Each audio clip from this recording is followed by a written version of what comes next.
पिछले दिनों कोरोना की दूसरी वेव के दौरान देश भर में ऑक्सीजन की कमी के कारण बहुत से लोग मारे गए। आज के इस वीडियो में हम आपको बताने जा रहे हैं कि आखिर देश में ऑक्सीजन की कमी क्यों हुई। हिंदी पीडिया में आपका स्वागत है। यदि अभी तक आपने हमारे YouTube चैनल को सब्सक्राइब नहीं किया है, तो अभी सब्सक्राइब करें तथा भविष्य के सभी वीडियो अपडेट्स पाने के लिए बेल आइकॉन को दबाकर नोटिफिकेशन जरूर ऑन कर लें। 12 मई 2021 की आधी रात थी जब गोवा के एक अस्पताल में ब्रेकिंग पॉइंट आ गया। कोविड-19 वॉलंटियर श्रुति चतुर्वेदी को गोवा मेडिकल कॉलेज के जीएमसी के एक डॉक्टर से एक SOS मैसेज मिला। उसने बताया कि उसके वार्ड की सेंट्रल पाइपलाइन में ऑक्सीजन नहीं आ रही थी। रात लगभग 2 बजे हम कुछ ऑफिसर से मिले और उन्होंने हमें बताया कि ऐसा कुछ भी नहीं हो रहा है। डॉक्टर ने सभी वेंटिलेटर और आईसीयू मशीनों की बीप के साथ पूरे वार्ड का वीडियो लिया। 1 घंटे बाद पुलिस पहुंची और पुष्टि की कि पाइपलाइन में ऑक्सीजन में फ्लक्चुएशन हो रहा है।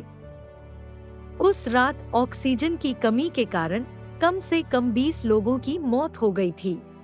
यह अप्रैल 2021 में शुरू हुआ, जब भारत ने कोरोना वायरस के केसेस में फास्ट ग्रोथ फील किया। सैकड़ों हजारों नए डेली इन्फेक्शंस के साथ देश दुनिया में सबसे अधिक मामले दर्ज किए जा रहे थे। और जब ये मामले बढ़े तो लाइफ सेविंग ऑक्सीजन की डिमांड भी बढ़ गई। लेकिन भारत उस डिमांड को पूरा नहीं कर पाया और इसने देश को तबाह करने वाले कोविड-19 की दूसरी लहर में न चाहकर भी बहुत मौतों को जोड़ा। मई में गोवा के हॉस्पिटल में ऑक्सीजन क्राइसिस के कारण 70 से अधिक कोविड पेशेंट्स की डेथ हो गई। ऐसा ही कुछ पूरे भारत में हो रहा था। अस्पतालों ने कोविड पेशेंट्स को मरते देखा। कई लोगों को घंटों लाइन में लगना पड़ा अपने बीमार फैमिली मेंबर्स के लिए ऑक्सीजन सिलेंडर भरने के लिए। ऐसा लगता है कि इस कमी ने भारत को बहुत परेशान कर दिया और इस महामारी में इसे एक ब्रेकिंग न्यूज बना दिया। लेकिन बात यह है कि भारत में इससे पहले भी ऑक्सीजन खत्म हो चुकी है, तो बार बार ऐसा क्यों होता रहता है? यह जानने के लिए सबसे पहले आइए देखें कि भारत में ऑक्सीजन इंडस्ट्री कैसे काम करती है। प्रोड्यूस्ड ऑक्सीजन का लगभग 85% भाग समाप्त हो जाता है कमर्शियल इंडस्ट्री जैसे स्टील या फार्मास्यूटिकल्स और लगभग 15% मेडिकल पर्पस के लिए हॉस्पिटल्स में भेजा जाता है। भारत एक बड़ी और कॉम्प्लेक्स सप्लाई चेन के माध्यम से उस ऑक्सीजन को एक स्थान से दूसरे स्थान पर ले जाता है, जो कई राज्यों और हजारों अस्पतालों में फैली हुई है। यह मैन्युफैक्चरिंग प्लांट्स में शुरू होता है, जहां एयर से ऑक्सीजन निकाला जाता है और लिक्विड में बदला जाता है। उस ऑक्सीजन को स्टोर करने के लिए बड़े जंबो टैंकरों में भेजा जाता है। वहां से इसे डिस्ट्रीब्यूटर को भेजा जाता है, जहां लिक्विड ऑक्सीजन को उपयोग के लिए तैयार गैस में कॉम्प्रेस किया जाता है। फिर इसे टैंकरों या छोटे सिलेंडर्स में फनल किया जाता है। इन सिलेंडर्स को लोकल सप्लायर्स को भेजा जाता है, जो हॉस्पिटल्स लोकल वेंडर्स को ऑक्सीजन भेजते हैं या सीधे पेशेंट्स को। कुछ बड़े हॉस्पिटल लोकल सप्लायर्स को छोड़ देते हैं। वे साइट पर टैंकों में लिक्विड ऑक्सीजन जमा करते हैं। इस सप्लाई चेन के स्टेप्स काफी इजी दिखते हैं, लेकिन समस्या एक स्थान और दूसरे के बीच की दूरी है और यह ट्रांसपोर्ट को देश भर में सप्लाई चेन की सबसे वीक चेन्स में से एक बनाता है। इन राज्यों में फोकस्ड मैक्सिमम प्रोड्यूसर्स और सप्लायर्स 50 किलोमीटर के रेंज से बाहर ऑक्सीजन की सप्लाई नहीं करते हैं। ऐसे में लंबी दूरी ऑक्सीजन सप्लाई के लिए समस्या पैदा कर सकती है, जिससे देश भर के हॉस्पिटल ऑक्सीजन क्राइसिस में आ सकते हैं। वर्ष 2017 में उत्तर प्रदेश के गोरखपुर जिले का मेडिकल कॉलेज एक जापानी वायरल बीमारी इंसेफेलाइटिस जे के दौरान गंभीर रूप से बीमार दर्जनों बच्चों का इलाज कर रहा था। तभी हॉस्पिटल की लिक्विड ऑक्सीजन रखने वाला टैंक खत्म हो गया। उस हॉस्पिटल की ऑक्सीजन करीब 800 किलोमीटर दूर राजस्थान से आती थी, इसलिए सप्लाई रिज्यूम करने में 3 दिन लग गए।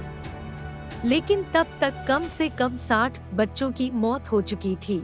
इंक्वायरी में पता चला कि महीनों से सप्लायर कंपनी को भुगतान नहीं किया गया था, इसलिए कंपनी ने ऑक्सीजन सप्लाई बंद कर दी थी, जिसके कारण ऑक्सीजन खत्म हो गई थी। मीटर से पता चला कि कम प्रेशर के कारण ऑक्सीजन की सप्लाई रोक दी गई थी। इस घटना पर प्रधानमंत्री मोदी ने शोक तो व्यक्त किया, लेकिन सरकार ने ऑक्सीजन सप्लाई चेन में गैप को ठीक करने के लिए कुछ नहीं किया। 3 साल बाद कोविड भारत पहुंचा और धीरे धीरे मेडिकल ऑक्सीजन का डेली यूज ट्रिपल हो गया। अंततः सरकार ने इन सभी बड़े अस्पतालों में 162 नए ऑक्सीजन प्लांट बनाने का ऐलान किया।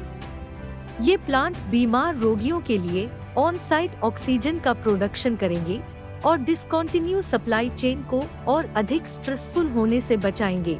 लेकिन लगभग उसी समय लॉकडाउन की एक चेन के कारण इन्फेक्शन रेट कम होने लगी।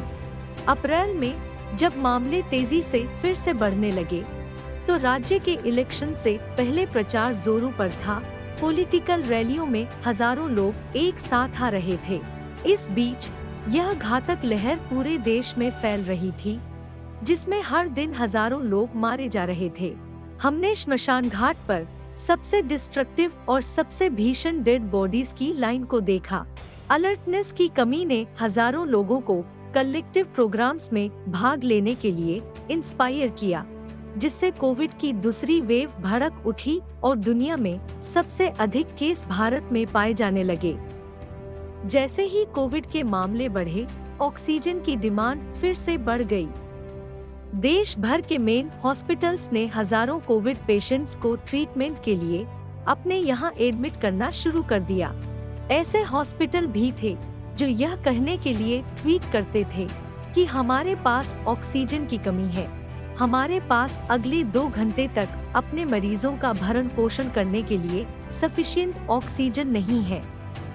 मैं आपसे प्रार्थना करता हूँ, कृपया हमें ऑक्सीजन भेजें। हमें अपने मरीजों के लिए ऑक्सीजन की जरूरत है। जैसा कि भारत ने दुनिया में कहीं भी एक दिन में सबसे ज्यादा मामले दर्ज किए। भारत की डेली डेथ हालांकि काफी कम रिपोर्ट की गई, वो देश भर में हजारों की संख्या में थी।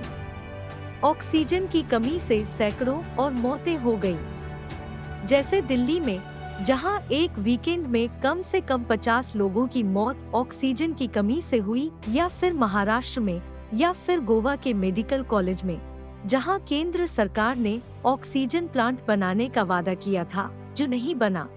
जीएमसी के पास खुद का ऑक्सीजन टैंक नहीं था, इसलिए वे मूल रूप से मैन्युअल रूप से सिलेंडर डाल रहे थे। हाई कोर्ट को सेंट्रल गवर्नमेंट को इंटरफेयर करने और एक प्लांट लगाने का इंस्ट्रक्शन देना पड़ा, और यह 7-8 दिनों के भीतर चालू हो गया। लेकिन इसने कई लोगों की जान ले ली जो ऑक्सीजन की कमी के कारण मारे गए।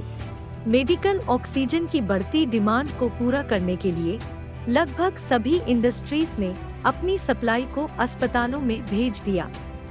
सरकार ने इसे डिस्ट्रीब्यूट करने के लिए इंडियन एयरफोर्स और इंडियन रेलवे को शामिल किया, और दुनिया भर के देशों ने मदद के लिए ऑक्सीजन से भरे इंस्ट्रूमेंट्स और टैंक भेजे। लेकिन ये एक सप्लाई चेन के लिए केवल टेम्परेरी इम्प्रूवमेंट है, जो अभी भी ऑक्सीजन के ट्रांसपोर्ट के लिए स्ट्रगल कर रहे हैं, जिसे क्राइसिस में देश भर में सभी तक पहुंचने की नीड है। सेकंड वेव में भारत में जो हुआ वह कोई स्पेशल इंडियन प्रॉब्लम नहीं है। जैसे जैसे कोविड की वेव्स जारी हैं, नेपाल, सूडान और अर्जेंटीना जैसे देशों में ऑक्सीजन की कमी एक प्रॉब्लम बन गई है।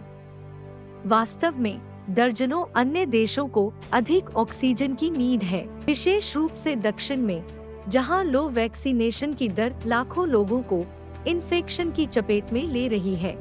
यदि आपको हमारा यह वीडियो पसंद आया हो तो इसे लाइक और शेयर जरूर करें।